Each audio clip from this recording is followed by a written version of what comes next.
Hey friends, I want to talk about self-care. If you want to show up for life, you have to show up for yourself. The more you are taking on physically, emotionally, time management wise, the more you need to take care of yourself so you can show up. In 2008, I noticed my baby Lily doing this twitch, like a startle reflex. Not a big deal until I noticed this twitch was always signaled by her eyes going wide and scared and then rolling back into her head. Then the twitch.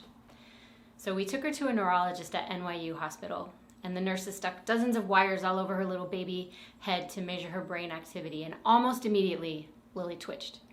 The neurologist told us Lily has hypsarrhythmia. Sounds like a dance craze, but it just meant she was having seizures. The good news was that the seizures weren't damaging her brain tissue. The bad news was that they were putting her on a developmental pause. She wasn't brain building during that time. She wasn't responding to faces, exploring her toys, or learning from the world around her. We knew what was wrong, but we weren't sure how to fix it. The neurologist said she had two ideas, and if one of those didn't work, Lily would probably have seizures for the rest of her life.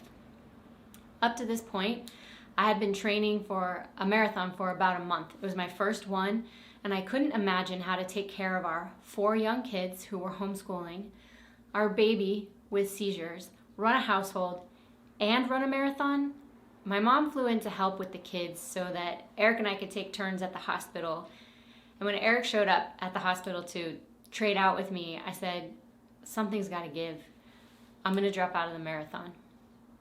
And he was supportive, but when I got home, I hugged the kids and I laced up my running shoes and I ran and I ran and I ran. And I ran out all the tension and all the fear. And I called Eric and I said, I need the marathon. And he was supportive.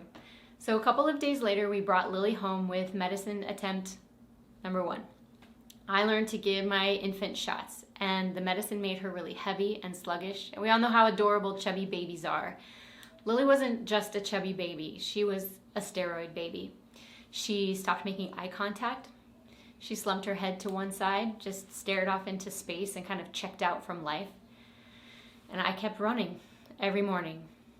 It wasn't just running though. Raising my endorphins and lowering my cortisol, that stress hormone, would have been worth the running. I ran with a friend. So I got the emotional support of a daily conversation with her. We shared our burdens. We cried and we laughed together. And one day I told her that I was totally overwhelmed with all my responsibilities, and I was just lamenting that I wasn't better at time management or self-discipline or organization, and my kids deserved better. I said, I just feel stupid. It shouldn't be so hard. And she said, life doesn't feel hard because you're stupid. It feels hard because it is hard. You are doing a hard thing. When we finally ran the Hartford Marathon together, my whole family was there. When I ran with my friend, my family was there when I crossed the finish line. And I ran in Lily's honor, and she sat in the stroller with her head floppy, never looking at me. And I got a medal that said, finisher.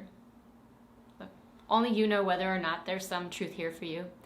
With all my love and from all my experience in the past 46 years, I would say to you now, the more you want to show up in life for yourself or others, the more you need to care for yourself so you can do that. Maybe your life feels hard right now because it is hard. I'm not saying run a marathon. I have no plans to do that again. I'm not even saying it has to be something physical. You know what stabilizes you. Running is what I needed during that season of struggle. It gave me something I could count on every day. And I learned that I could do something I had never done before.